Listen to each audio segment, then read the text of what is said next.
by Melat Kiros, candidate for Colorado's 1st Congressional District. Melat, welcome back to the show. Thanks so much for having me.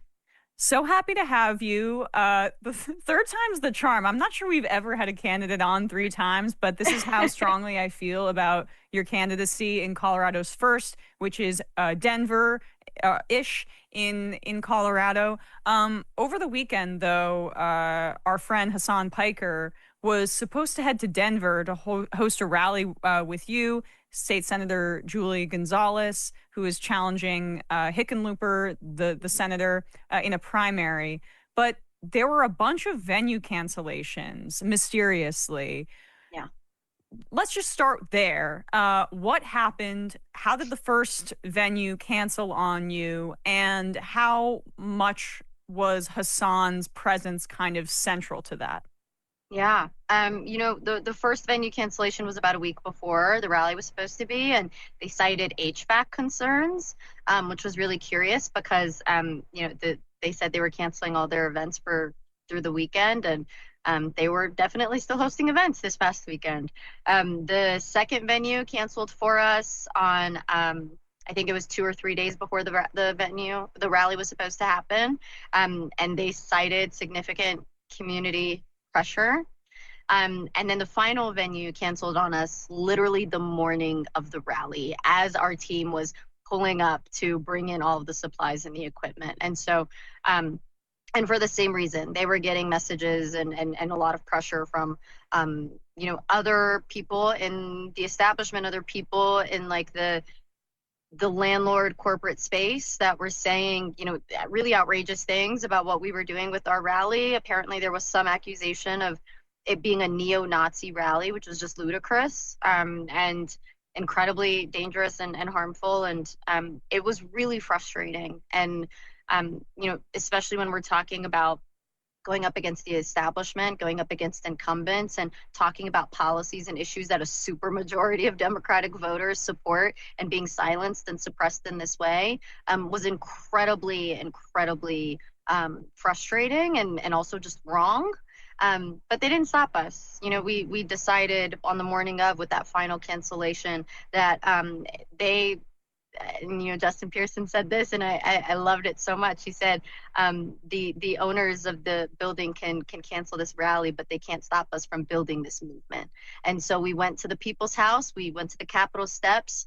Within just a few hours, over 1,000 Denverites pulled up to hear what we were talking about, to hear our platform, to hear our message, and to commit to joining us in this fight for a better world, because they can do everything they can to try and silence us and stop us, but they failed, and they'll continue to fail. And we're going to take this home on June 30th. And I mean, I think that people might say, okay, well, they're a private business. They can do what they want. They can cancel these events. But you have to ask, when it's 1, then 2, then 3, what's actually going on here? Because yeah, perhaps you're going to have one event that is too far right and doesn't like that you support Palestine, doesn't like that you want to tax billionaires. We get it. But for this to be so coordinated, what is your team's assessment of the sequence of events here? Yeah.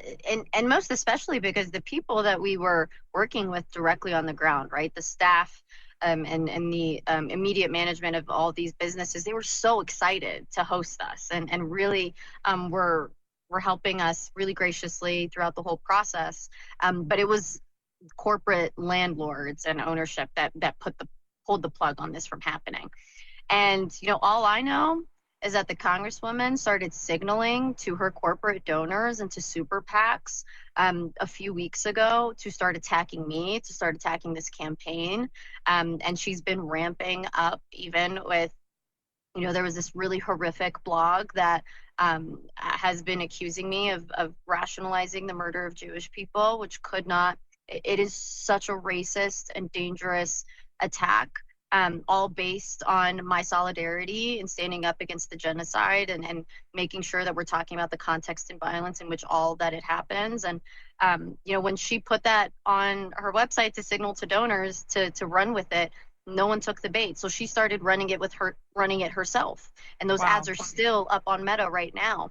And on the morning of the rally, she made this social media post wrongfully calling Hassan Piker an anti-Semite and a bigot and putting me in the same bucket. And so, all I know is that the same donors supporting DeGette and the establishment are the same donors that own a lot of these buildings. And they're working really hard to try and silence us. But we're working even harder because organized people beats organized money. And we're just not going to stand for this.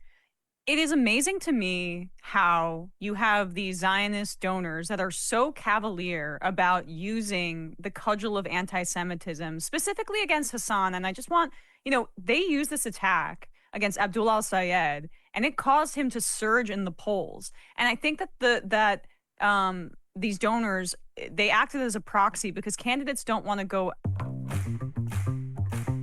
Many things make Odell Brewing special. But the thing that makes us singular, it's that we own it. For you, it's a similar situation where it's just like they are scary that he's a Muslim after Abdullah al-Sayed by saying, isn't it scary that he's a Muslim? These donors, they acted as a proxy because candidates don't want to go after Abdullah al-Sayed by saying, isn't it scary that he's a Muslim? Isn't it scary that he's a Muslim? So they use Hassan as a bit of a proxy. Now, for you, it's a similar situation where it's just like they are perverting the idea of anti-Semitism to basically say if you have black or brown skin and you're criticizing the genocide that Israel's committing, that is anti-Semitism. And it really is weaponized, I think, most acutely against Muslim people, but people of color in general. In general. No, without question. And I think it's so dangerous, especially because, and I think I get the most frustrated because this gets posed sometimes in, mainstream media as this being this like controversial, divisive issue. And it's like, no, it's not, right? The voters are actually all on the same page here. A supermajority of Democratic voters agree that a genocide is happening. A supermajority of Democratic voters agree that they want the party to end all aid to Israel. You cannot tell the American people to not believe what they're seeing with their own eyes, and to make it abundantly clear that the violence that we're seeing right now is an extension of decades of occupation and apartheid that's been taking place. And to use this accusation of anti-Semitism so callously and so dangerously when actual anti-Semitism is on the rise, just like Islamophobia is on the rise, just like violence and bigotry goes on the rise when you have conflicts like this that are getting perpetuated by our taxpayer dollars. It is so disingenuous, and it is clearly a tactic that is uninterested in actual peace building. They are uninterested in actually addressing the conflict in a meaningful way and ensuring that our taxpayer dollars are not, funding more of this violence, but is rather finding the diplomatic solutions that we need. And so it's ridiculous. And I think the Democratic voters are over it and are seeing right past it. I can't tell you how many people I've had reach out to me, people that were even planning on supporting DeGette, that saw these attacks and could tell immediately that they were disingenuous and were really racist and dangerous, it's really obvious that she's operating on the back foot right now, and that she's in a defensive posture. You had a great answer on Israel. I reposted it on Instagram, and I got like a curious like even from someone in my life where I was like, oh, this person over. That's a good sign about this very issue where you said that a lot of people feel like Israel's the only safe space for Jews, and that's a problem. We need to make it safe for everybody to be here. And I just thought it was another great way to disarm some of the talking points that come out of Zionists. But I don't want to spend an entirety of our interview on just that issue because that's a huge part of your campaign. And I think it shows voters that they can trust you to stand up on a variety of different issues. But I think the donors see the same thing. Like if you stand up on Palestine, oh, you're serious about going after bad landlords. You're serious about going after billionaires. You're serious about universal health care and all of this. And so one of these billionaires that was highlighted in a piece that I read in the Colorado Times Reporter is somebody who I believe has heavy investments in some of the venues that canceled on you. This guy, Philip Anschutz, he's the wealthiest man. Oh, sorry, say it again. Anschutz, yeah. Anschutz. He's the wealthiest man in Colorado, a major right-wing donor, not about Israel necessarily, but you see how it shows that, it's going to affect his bottom line in other ways. What was this billionaire's role in undercutting the ability for you guys to hold this rally? We can't say for certain. We got these cancellations at the last minute for reasons that only cited community pressure, but it is not a coincidence, right? I don't think that Anschutz is an owner or has an ownership stake in two of these different venues. And so when we're talking about what is at stake in this election and what we're trying to accomplish with getting real fighters into power that are going to be unbought and unafraid to hold corporations and billionaires accountable, this is what they're afraid of. And this is what they're trying to suppress and to silence. And I think more than anything, this is an indication to voters, because I think a lot of people are looking at the system and looking at the economy and are feeling, just a loss of faith that things could change. Just giving in and feeling despondent. And this is evidence that what we're doing is working. The fight that we are putting forward, the movement that we are building, not just here in Denver. I had the honor of also hosting Representative Justin Pearson from Memphis, Tennessee, and Representative Donovan McKinney from Detroit, Michigan, here in Denver for the rally as well. This fight that we are taking for our district is the same fight that we're seeing across the entire country. And it's about bringing back power to working people. And so to know that we have billionaires like Phil Anschutz that are afraid of what we're building, that's a testament to how close we are to actually delivering real relief for working families and delivering power back to the people. When you say you're building something, can you elaborate on that a bit? Because I think what people may not understand about campaigns is that you can have an infrastructure that withstands, or you can have a candidate that parachutes in with a bunch of money from DC or from donors, and then when they inevitably lose to a Republican, they leave and there's no infrastructure left. But organizing is really different, and campaigning and organizing is very different, even than just organizing in and of itself. So just some lessons, I guess, maybe for our audience. I think it could be useful to educate them on how you're running. Yeah, absolutely. And I love this question because I get to brag about my team and all of our supporters and everything. We started this race over 11 months ago. It was me, my friend, and this crazy idea of taking on a 30-year incumbent and the establishment that backs her. And we started where I think democracy is supposed to start every time, and that's with meeting the voters where they're at. And so we were in coffee shops, we were in bars, we were in restaurants, we were in bookstores, we were in parks, all across the city, talking to our neighbors and talking about the issues that mattered most to them. But more importantly, what kind of world did they want to live in? What kind of country did they want to live in? And what kind of leadership did they want to see from their elected representatives? And building out a campaign based on those promises, based on those ideas, based on those values.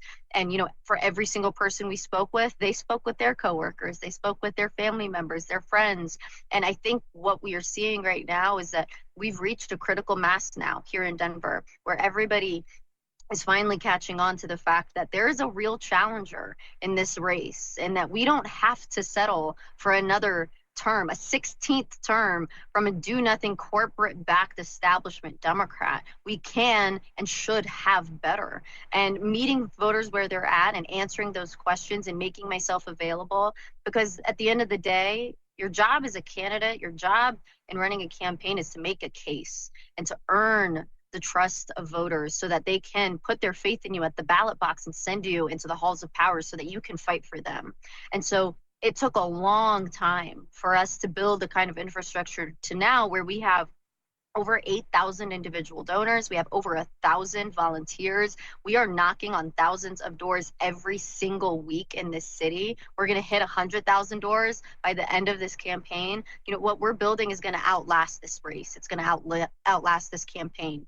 And that's what I set out to do from the very beginning, because it's not just about one candidate. It's not just about one campaign. The movement that we are building right now has to be able to transfer over to every other different race that's happening across the city, to every mutual aid opportunity that's available in the city. We have to be standing united as working people against this oligarchy, because that's what it is, right? We're not in a democracy anymore. This is an oligarchy. And every single person that is working for a wage or working for a salary, you're in this with us and making that case. to every single voter who's in that position so that they know that it doesn't have to be this hard and it shouldn't have to be this hard. And if only we elect the kind of representation that understands that and is going to be unafraid to actually fight for the legislation that we need to change that, that's going to be when things change. And that's what we're building here in Denver.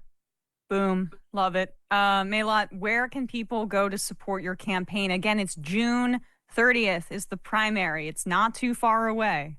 Yeah, it's coming up real quick. Less than 2 weeks. Days. Yeah, less than 2 weeks. So if you are here in Denver, go to win.kirosforco.com. Actually, if you're anywhere, go to win.kirosforco.com. That's where you can sign up for an in-person canvass, but you can also sign up to text bank and to phone bank for the campaign. Getting the word out.